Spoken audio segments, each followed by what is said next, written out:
The first time I heard the whispers, I thought they were just in my head. It was a late October evening, and the wind howled through the empty streets like a chorus of the forgotten. I was walking home from my shift at the bookstore, the chill in the air biting through my jacket. The streetlights flickered erratically, casting long, stretching shadows that danced along the cracked pavement. Then I heard it. A voice, no, multiple voices, soft and distant, like a murmur just beyond my reach. At first, I dismissed it as the wind or my own exhaustion playing tricks on me. But then the whispers grew clearer. They slithered through the air, words half-formed and spoken in a language I couldn't understand. I stopped walking, my breath hitching. My heart pounded in my chest. I turned, scanning the empty street behind me. No one, not a soul. The whispers stopped. I shook my head, forcing myself to move. Maybe I was just tired. Maybe I had worked too many late nights at the shop, surrounded by old books filled with forgotten tales and ghost stories. That had to be it. But as I reached my apartment building and fumbled with my keys, I felt it. A presence. A weight in the air, thick and suffocating, pressing against my back. I didn't dare turn around. I shoved the key into the lock, twisting it with shaking fingers. The door creaked open, and I slipped inside, slamming it shut behind me. My heart hammered against my ribs as I locked the door and pressed my forehead against the wood, forcing myself to breathe. Safe. I was safe. Or so I thought. It started again that night, the whispers. Soft, insidious, creeping through the darkness of my bedroom. They came from the closet this time, a hushed conversation just beyond the wooden doors. My blood ran cold. I lay frozen in bed, staring at the closet, my breath shallow. The whispering continued, growing in volume, but never quite loud enough to make out the words. The air in my room felt different, heavier, like something unseen was lurking just beyond my vision. I wanted to get up, to turn on the light, but fear kept me rooted in place. And then, the closet door creaked open. A sliver of darkness gaped at me from the crack between the doors. My mouth went dry. I couldn't move. I couldn't breathe. And then, just as suddenly as it had started, the whispering stopped. I lay there, staring, listening. The silence was deafening. Minutes stretched into what felt like hours, and then, from the darkness of the closet, a voice spoke. One word. My name. My blood turned to ice. The voice was soft, almost gentle, but there was something wrong about it. It didn't sound entirely human, like it had been spoken through layers of static, distorted, stretched. I couldn't move. The darkness within the closet seemed deeper now, swallowing the weak moonlight spilling in through my bedroom window. My instincts screamed at me to run, but my body refused to obey. I wanted to tell myself it was my imagination, some half-dream conjured by exhaustion, but the cold sweat trickling down my spine told me otherwise. Then the closet door creaked open wider. I gasped, snapping myself out of my frozen terror. My hands fumbled for the lamp on my nightstand, knocking over a glass of water in the process. My fingers found the switch and twisted it. Light flooded the room. The closet stood open, empty. The clothes hanging inside swayed slightly, as if something had brushed past them. But there was nothing there. No one. I sat up in bed, my pulse hammering in my throat. My room was silent again, the only sound my own ragged breathing. I swallowed hard, gripping the edge of my blanket like a lifeline. Had I imagined it? Had I drifted into a half-dream without realizing it? I heard my name. I forced myself to stand, legs trembling as I walked toward the closet. Each step felt like wading through thick, invisible fog. The air in the room had a weight to it, heavy with something unseen. I reached the closet and hesitated. With a deep breath, I grabbed the door and yanked it fully open. Nothing. Just my clothes, my old shoeboxes stacked in the corner, and a few forgotten belongings shoved into the back. No lurking figures, no strange shadows, no whispering. But the air smelled different. A faint metallic scent, like rust, like blood. I stepped back, shaking my head. I was letting my mind get carried away. There had to be an explanation. Maybe I was sleep-deprived. Maybe I had dreamed it all. I turned on every light in my apartment, double-checked that my door was locked, and sat on the couch, hugging a pillow to my chest. I told myself I was fine. I told myself I was safe. But deep down, I knew something had changed. That night, I didn't sleep. The next morning, I went about my routine like nothing had happened. I showered, got dressed, and left for work, as if I hadn't spent the entire night sitting on my couch, waiting for another sound, another sign. The world outside was bright, bustling. The normalcy of the morning made last night feel like a distant nightmare. Maybe that's all it had been. A bad dream. I tried to convince myself of that. I failed. The feeling of being watched never left me. At work, I caught glimpses of something moving just beyond my vision, shadows that flickered when they shouldn't, reflections in the glass that didn't match what was in the room. At one point, I saw a figure standing outside the bookstore, staring in through the window. A man. His face was obscured by the glare of the sun, but I could see that he was watching me. I blinked, and he was gone. A chill crept over me. I forced myself to shake it off. Just my imagination. Just paranoia from a sleepless night. But when I got home that evening, my front door was unlocked. I knew I had locked it. Every muscle in my body tensed. My fingers hovered over the handle, heart pounding so hard I thought it would burst. I slowly pushed the door open. The apartment was silent. Too silent. I stepped inside cautiously, scanning the room. Nothing looked out of place, no signs of forced entry, no signs of anyone having been there. But something felt wrong. A pressure in the air, a stillness that set my nerves on edge. I checked every room, every closet, every dark corner.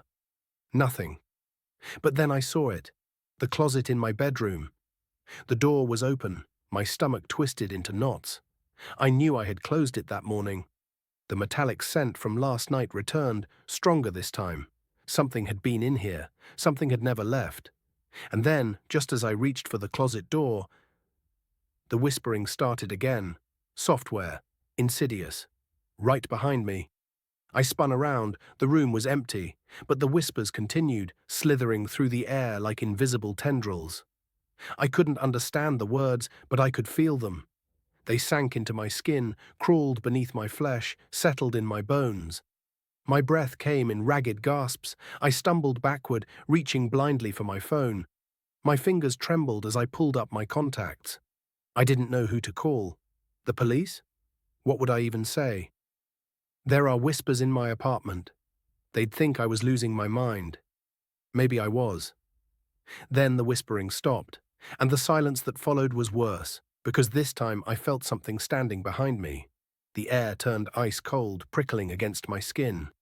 My body locked up, every muscle frozen in place. I wanted to turn around, but I was terrified of what I would see.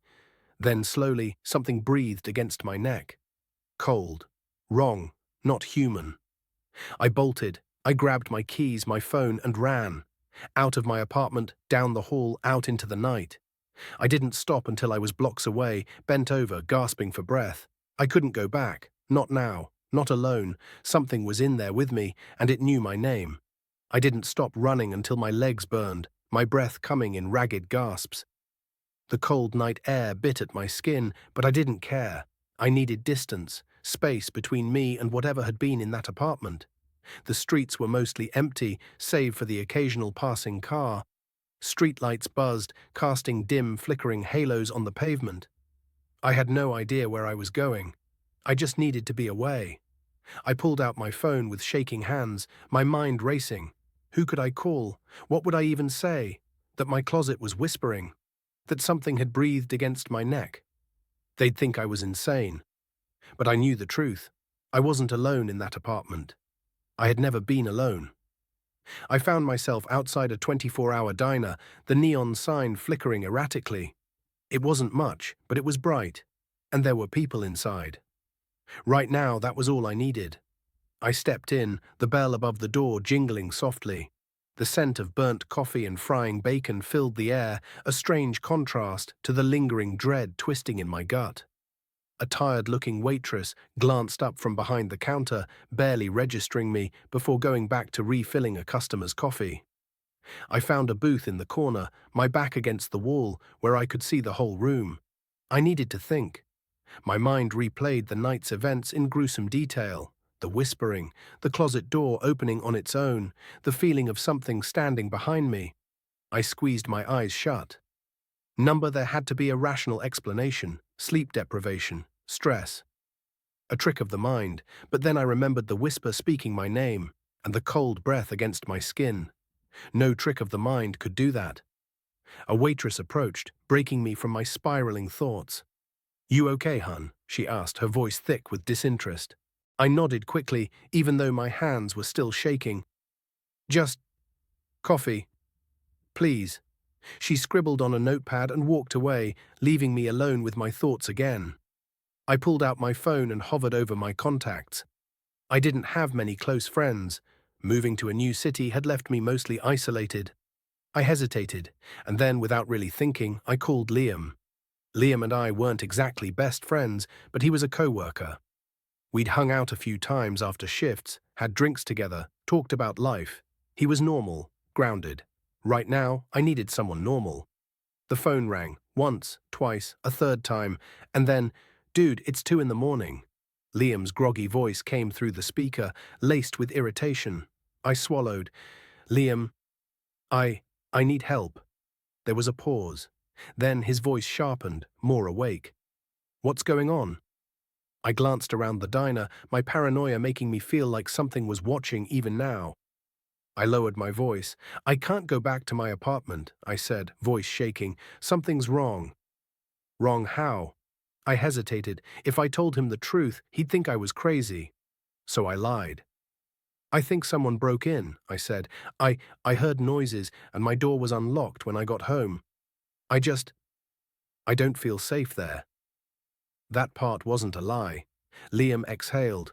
"All right. Where are you now?" "A diner, about 10 blocks from my place." "Stay there, I'll come get you." Relief flooded through me. "Thank you." Liam grumbled something under his breath, then hung up. I let out a shaky exhale, gripping my coffee cup like a lifeline. I wasn't alone anymore. For the first time since the whispering started, I felt the tiniest bit safer. I should have known it wasn't done with me yet. 20 minutes passed. The diner had emptied out except for a lone man at the counter, nursing a cold cup of coffee. The waitress had disappeared into the back, leaving the room eerily silent. Then, a tap on the window. I flinched. Slowly, I turned my head toward the large glass pane beside my booth, and my blood ran cold. There was a figure standing outside, a man, tall, motionless. His face was wrong, distorted, as if I was looking at him through warped glass. His eyes were too deep, like black pits swallowing the dim glow of the streetlights. But the worst part, his lips were moving, he was whispering. I couldn't hear the words, but I could feel them. A chill slithered through my veins. My stomach clenched so hard I thought I might be sick. I forced myself to look away, to blink, to breathe. This isn't real. I turned back to the window. He was gone. The street outside was empty. I squeezed my hands into fists, trying to ground myself, but the feeling of wrongness lingered, thick and suffocating. I needed to get out of here. I grabbed my phone and checked the time. Where was Liam? I texted him, "Hey, you almost here?" No response. I swallowed, glancing around. The man at the counter was gone now, too. The diner felt too quiet. I tapped my foot anxiously. Something wasn't right. And then, the bell above the door jingled. I turned, expecting to see Liam. It wasn't him. It was a woman. Her clothes were soaked, like she had been standing in the rain for hours, but outside was dry. Her skin was pale, her eyes wide and glassy. She stepped inside, leaving wet footprints on the floor. Her gaze locked onto me. And then, she smiled, a slow, unnatural smile that sent every alarm in my body screaming.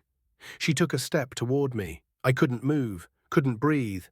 She opened her mouth, and I heard it. That same whisper, slithering, crawling, reaching for me. I bolted. Shoving past her, I ran out into the night, my pulse hammering. The street was empty. No Liam, no one. I grabbed my phone, hands trembling, and hit call. The phone rang. Once, twice, then a click, but it wasn't Liam's voice on the other end. It was a whisper. software. Distant, wrong, and then it said my name. I yanked the phone away from my ear like it had burned me. My pulse pounded so hard it blurred my vision. The whisper still slithered through the speaker, distant but unmistakable. It knew my name. I nearly dropped the phone in my panic, but my fingers tightened around it instinctively. I forced myself to breathe. I had to be imagining this. Maybe it was a prank. Maybe the exhaustion was catching up to me. Maybe... The whispering stopped. A long, heavy silence followed. Then a voice, clearer this time, but still wrong, like it was coming from somewhere too far away. "Don't run." I hung up. My heart slammed against my ribs as I backed away from the street, glancing in every direction. The sidewalk was empty. The streetlights flickered. A cold wind whispered through the trees, but there was no one there. But I felt something watching me. Something close. I spun around. Nothing. I checked my phone again. No messages. No missed calls. I had just spoken to someone. Something. But the call log showed nothing. My breaths came in short, sharp gasps. I needed to find Liam. Now. I didn't care if I tripped, if I crashed into furniture, if I made noise. I just ran. Through the living room, through the open front door, down the stairs, out into the cold night air. I didn't stop running until I was far away from Liam's building. I gasped for breath, my entire body trembling, my vision swam and my knees nearly gave out. I pulled out my phone, my fingers shaking violently. I dialed Liam's number again. It rang, once, twice. Then, a whisper. That same voice, but this time it wasn't far away. It was right next to me. I turned, and in the dim glow of the streetlight, I saw a figure standing just beyond the light's reach. Not moving, not breathing, just watching. I stumbled backward, barely keeping myself from falling. My phone slipped from my hand, clattering to the pavement. The figure took a step forward, and I finally saw its face. It was Liam. Or at least, it looked like him. But his eyes were all wrong, wide, dark, hollow.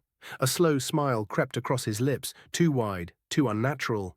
And then, in that same awful, distorted whisper, "Why did you come here?" My vision blurred. My body refused to move. The world around me tilted, and then everything went black. Darkness, a deep, endless void wrapped around me like a second skin. I couldn't tell if my eyes were open or closed. I could barely tell if I was even breathing. But I could hear them. Whispers slithered through the abyss, layered voices overlapping, crawling into my ears like insects. They weren't words, not at first, just a sound, something ancient, something that didn't belong in the world I knew. Then, they started speaking to me, not in full sentences, but fragments, broken phrases, pieces of something larger. "You came too close. You let us in. He is hollow now. So will you be?" I tried to move, to run, to wake up, but I wasn't asleep. I was somewhere else. The darkness wasn't just around me, I was inside of it.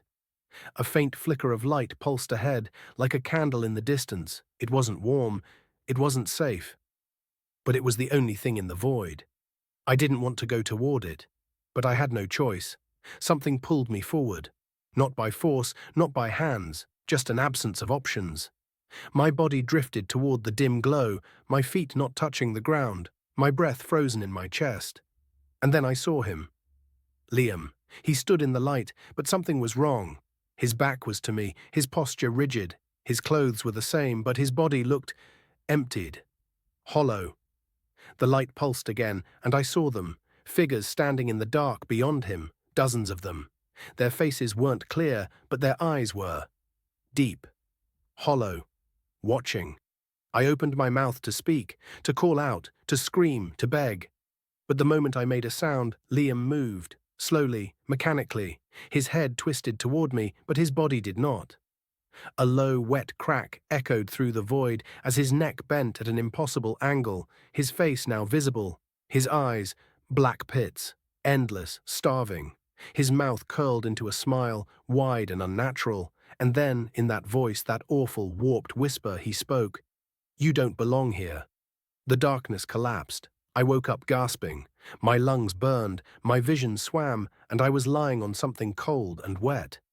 Concrete. I was outside, sprawled on the pavement of an alleyway, my clothes damp from a puddle beneath me. My phone was still clutched in my hand, the screen flickering weakly. What the hell just happened? Had I blacked out? No. That place, that void. It wasn't a dream. I scrambled to my feet, my entire body trembling. The streetlights overhead buzzed and flickered. The alley was empty. No sign of Liam, no sign of anyone. I checked my phone. The screen was frozen. No time, no signal, just static. And then, a text message flashed onto the screen. Unknown number. Why did you come here? I dropped the phone. My breath hitched as a chill coiled around my spine. I had to get out of here. I had to find help. I had to... A sound. Footsteps, slow, deliberate, coming from the street beyond the alley. I pressed myself against the brick wall, heart hammering against my ribs. A shadow stretched across the pavement, long and distorted. I didn't dare move. The footsteps stopped. For a moment there was silence. Then a voice, not whispered this time, but just as wrong. You shouldn't be here. I turned. The man stood just at the alley's entrance, barely illuminated by the streetlights. His face was off. His features seemed to shift, like I wasn't seeing him properly. His eyes, deep black voids, locked onto mine. I opened my mouth to scream, to run, and then... He smiled. Not a human smile, not something natural. Something stretched, unhinged. His lips parted, and his mouth was too wide, too dark, too empty. And then the whispers started again. Inside my head, inside my skin. Everything tilted, the world warped. I bolted down the street, heading toward his apartment. He only lived a few blocks away. I didn't care if he was already on his way to the diner. I needed to see him, to make sure he was real. That something, anything, in my life was still normal. As I ran, I heard footsteps behind me. Not mine, someone else's. I risked a glance over my shoulder. The street was empty, but the footsteps continued, getting closer. I sprinted. The city blurred past me in a haze of neon lights and shadows. I didn't stop until I reached Liam's apartment building, skidding to a halt in front of the door. I pounded on it, gasping for breath. Liam, open up, please. No answer. I checked my phone again, still no response from him. A new wave of panic rose in my chest. Was he even home? Had he already gone looking for me? I slammed my fist against the door again, harder this time, and then a click. The door unlocked on its own. I froze. I hadn't heard footsteps approaching from inside. Had Liam opened it? Had he left it unlocked before? Number something wasn't right. I swallowed hard and pushed the door open. The apartment was dark, silent, too silent. Liam. My voice was barely above a whisper, no answer. I stepped inside, my shoes echoing against the wooden floor. The air smelled off, stale, like something had been left rotting for days. I reached for the light switch and flicked it on. Nothing happened. The apartment remained pitch black. My breath hitched. The streetlights outside barely cast enough glow through the window to make out vague shapes. The couch, the kitchen counter, the hallway leading to his bedroom. I stepped further inside, my skin prickling. Something felt wrong. Then I saw it. The closet door in the hallway, wide open, dark, deep. A void stretching into nothing. A cold wave of nausea rolled over me. I knew what was coming. The whispering started. Low at first, barely audible, a murmuring voice, shifting, twisting, curling through the air. It was coming from inside the closet. I couldn't move. The whispering grew louder. I still couldn't understand the words, but I felt them. They wrapped around my limbs, crawled under my skin, pressed into my skull. Something was inside that closet, watching me, calling me. I took a shaky step back. And the door slammed shut. The entire apartment plunged into silence. The air felt heavier, suffocating. My chest tightened. Then a sound, a faint drip, drip, drip, coming from the hallway. I turned my head slowly, heart hammering. There was something on the floor, a dark stain glistening in the weak streetlight filtering through the window. My stomach twisted into knots. It looked like blood. A soft creak came from the bedroom door. Something moved inside. I took a step toward it. The floorboards behind me creaked. Someone was right behind me. My breath stopped. I didn't turn around. I couldn't. A whisper, so close it brushed against my ear. "Why did you come here?" I ran, and the last thing I heard before the darkness swallowed me whole was my own voice whispering back, "You let us in."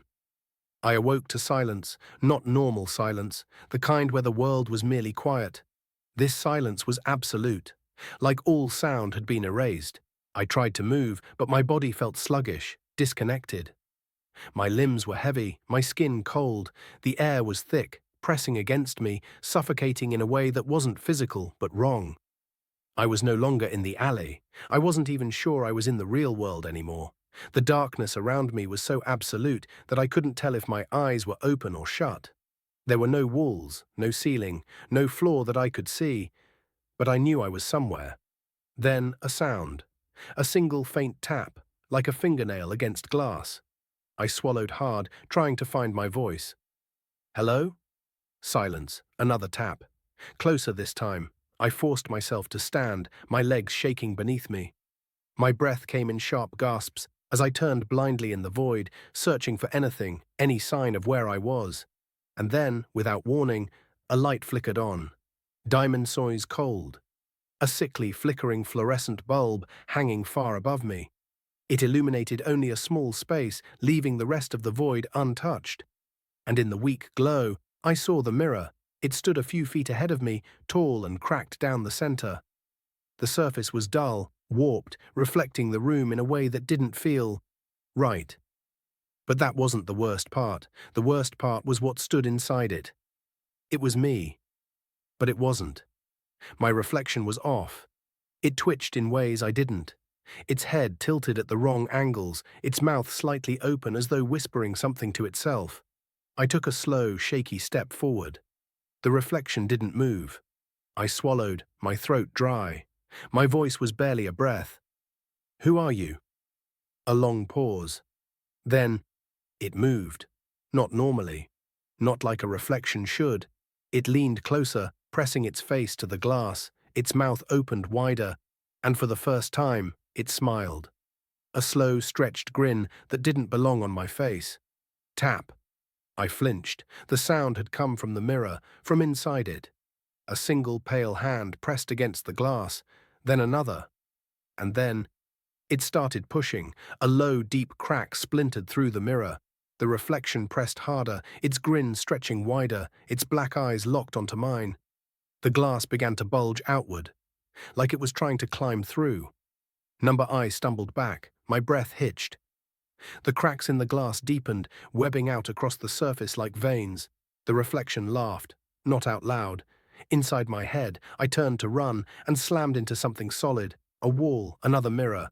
But this time, there were dozens of them, surrounding me. Each one held a different version of me. Some were close to normal, just slightly off, a smirk that wasn't mine, eyes that were too dark. But others were wrong. One had no face at all, just a smooth, empty surface where its features should have been. Another was turned away, but its head twisted all the way around to face me. Another had too many eyes, and one just watched. Its lips moved, forming silent words I couldn't hear. I backed away, shaking, and the mirrors moved with me, closing in. The reflections reached forward, pressing their hands against the glass, their fingers stretching, twisting, warping into something that wasn't human. The light flickered. A voice, low, garbled, inside my head. "Let us out." The air shattered. The mirrors exploded all at once, shards flying in every direction, except they didn't fall. They hung in the air, frozen in time, their jagged edges glistening in the flickering light. And from the shards, they stepped through. The reflections, no longer trapped, no longer just echoes. They were real, and they were coming for me. I turned, but there was nowhere to go. The walls weren't walls anymore. The room stretched into endless, twisting corridors, each lined with more mirrors, more figures stepping out. They whispered, laughed, mimicked my voice in distorted, broken tones. "You let us in." The first one grabbed my wrist. Its fingers were ice. Its grip was strong, too strong. I screamed. and everything collapsed. I woke up somewhere new. The air was damp. The ground beneath me was rough, uneven. My head pounded, my limbs heavy. I forced my eyes open. I was lying in a basement. Dim light streamed in from a single grimy window. The walls were cracked, covered in dark stains. A door stood at the far end of the room, slightly ajar. And then I heard breathing, not mine. Slow, deep, ragged, coming from the corner of the room. I turned my head, and my stomach dropped. Liam was there, sitting against the wall, his clothes torn, his eyes wide and hollow. His mouth moved silently, lips forming a single word over and over again. I crawled toward him, my voice shaking. Liam. His eyes snapped to mine. For the first time he spoke, and his voice wasn't his. It's already inside you. I couldn't breathe. The basement walls felt too tight, too close, the air too thick to inhale properly. Liam's words still echoed inside my skull. It's already inside you. I wanted to scream, to run, to wake up from whatever nightmare I had fallen into. But I couldn't, because the thing sitting in front of me wasn't Liam. Not anymore. His body looked the same, but there was something wrong about him. His eyes, his posture, the way his lips moved, but his voice didn't belong to him. Slowly, his head tilted. Too far. Way too far. The bones in his neck creaked, but he didn't seem to feel it. His hollow, black-stained eyes locked onto mine. And then he smiled, not the way Liam used to smile. This was something else. Something stretched, unnatural, a thing trying to imitate a human expression but getting it all wrong. I scrambled back, pressing myself against the cold basement floor, my fingers digging into the dirt. My voice barely worked. Liam. His mouth moved, but the voice that came out was layered, his and something else. Liam isn't here anymore. A sharp shiver crawled up my spine. My chest tightened. No, this wasn't real. This couldn't be real. I clenched my fists, trying to focus, trying to stay grounded, but the whispers were creeping in again, brushing against my ears, crawling into my skin like parasites.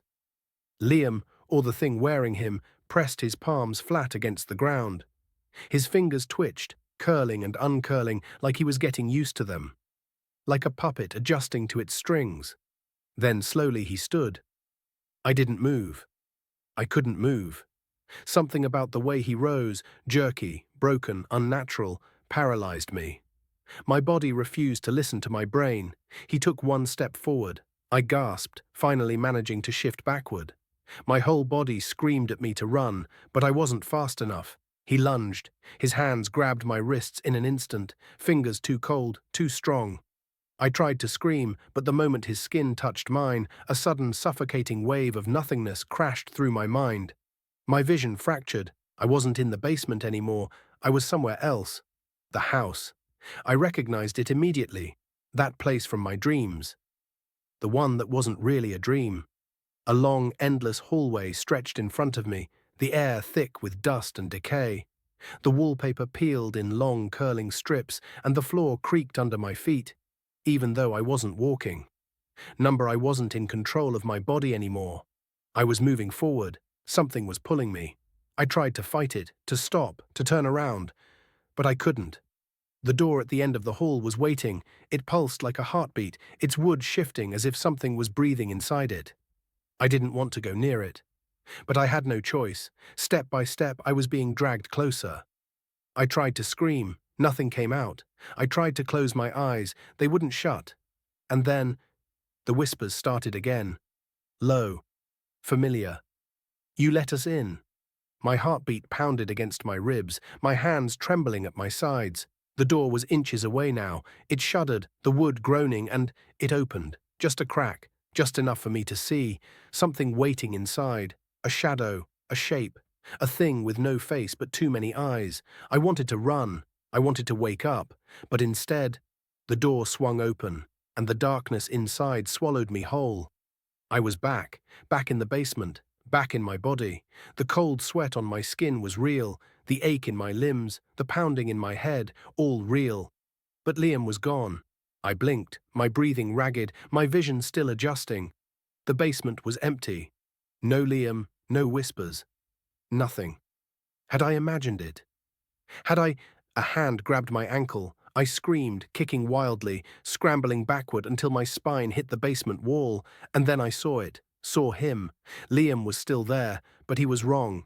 His body was on the ground, twitching, convulsing. His fingers dug into the dirt, and his head was turned completely around.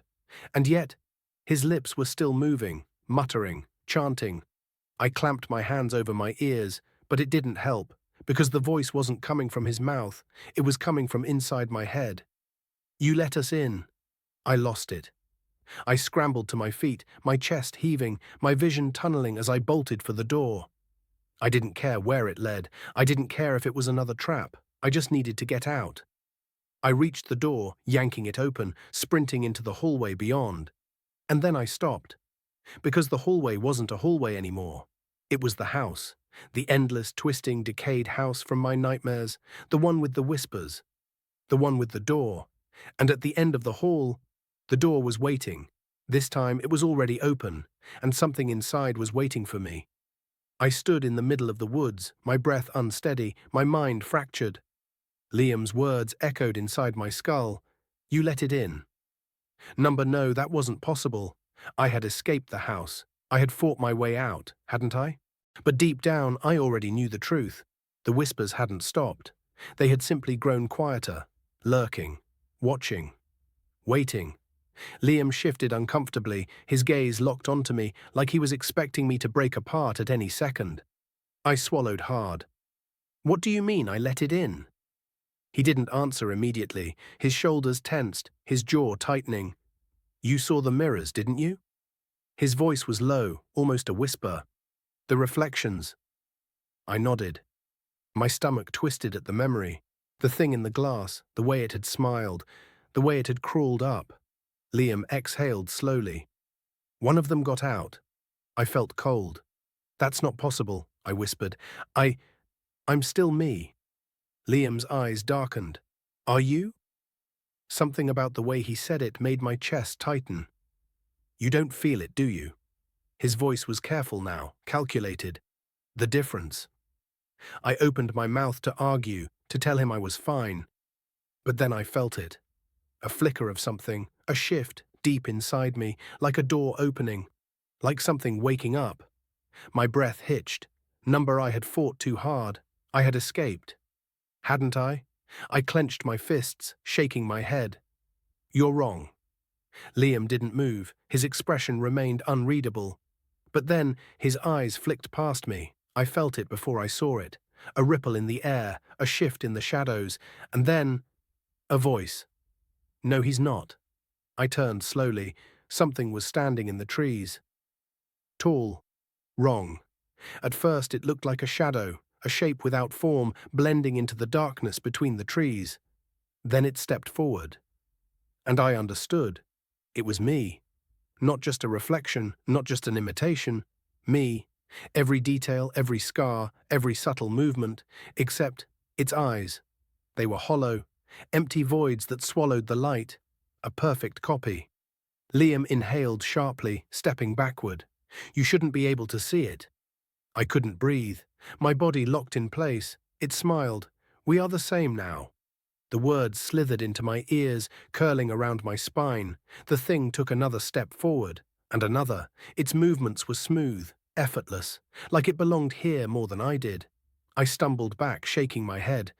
No, you're not me." It just tilted its head, like it was curious. Then it reached for me. I reacted without thinking. My hand shot out, aiming to shove it away. But the second our skin touched, everything shattered. I wasn't in the woods anymore. I was in the house. Again. Not the house. Something deeper, somewhere beneath it. I was standing in a black, empty void, the air thick with whispers. They weren't separate voices anymore. They were one. One presence, one hunger, one endless, writhing thing. And it was inside me. I wasn't alone. My reflection stood across from me, still smiling, still waiting. "It's time," I gasped, the air turning to ash in my lungs. I wouldn't let it take me. I refused. I clenched my fists, my nails biting into my palms. I forced myself to move. I lunged at it, grabbing its throat, my fingers digging into its skin. Its eyes widened, like it wasn't expecting me to fight back. The void around us shuddered. The whispers screamed. I tightened my grip. And for the first time, the reflection looked afraid. It clawed at my hands, but I didn't let go. "You are not me," I growled through clenched teeth. It opened its mouth, lips forming words I couldn't hear, and then I tore it apart. A horrible sound ripped through the air as its body cracked, splitting into shards of darkness and bone. The whispers howled, the void collapsed, and then I woke up, gasping, screaming. I was back in the woods. For real this time. Liam was kneeling beside me, his hands gripping my shoulders. "You're back," he said, his voice breathless. I blinked rapidly, my vision adjusting. The thing in the trees, gone, no shadows, no whispers, just silence. I exhaled shakily, my entire body aching. Liam didn't say anything else, he just sat there, watching me. Waiting. I swallowed hard, finally managing to speak. "It's over." Liam didn't move, and then, after a long moment, he whispered, "Is it?" A cold shiver crawled down my spine. I opened my mouth to argue, but deep down I knew. It wasn't over. It never would be. The house was gone. The thing inside me wasn't. The whispers were still there, still waiting, still hungry. And now, they had my voice. The silent screams, the channel of interesting horror stories. If you are new on this channel, then don't forget to subscribe The Silent Screams and press the bell icon for interesting stories.